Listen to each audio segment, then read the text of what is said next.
ইসলামী আন্দোলন বাংলাদেশ বাংলাদেশের নাম সংস্কার চায়, আর এটাকে নিয়ে ফানি গোলাটে করছে কিছু মিডিয়া।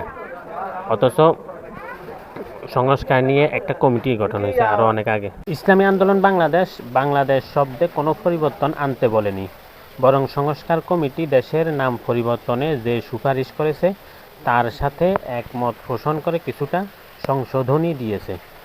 বাংলাদেশ এই শব্দে পরিবর্তনের প্রশ্নই আসে না। তবে বাংলাদেশ নামের সাথে যে বিশেষণ আছে সেই বিশেষণে পরিবর্তন আনতে বলেছে। দ্য রিপাবলিক অব বাংলাদেশ এর জায়গায় the people's welfare state of Bangladesh প্রস্তাব করা হয়েছে। রিপাবলিকের জায়গায় ওয়েলফেয়ার, বাকি সব ঠিকঠাকই আছে। ওয়েলফেয়ার বলার কারণ রাষ্ট্রের সাথে জনকল্যাণের একটা যোগসূত্র সৃষ্টি করা।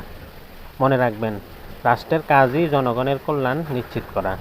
যে রাষ্ট্রে জনকল্যাণ থাকে না সেটা রাষ্ট্র নয়, বরং কসাইখানা।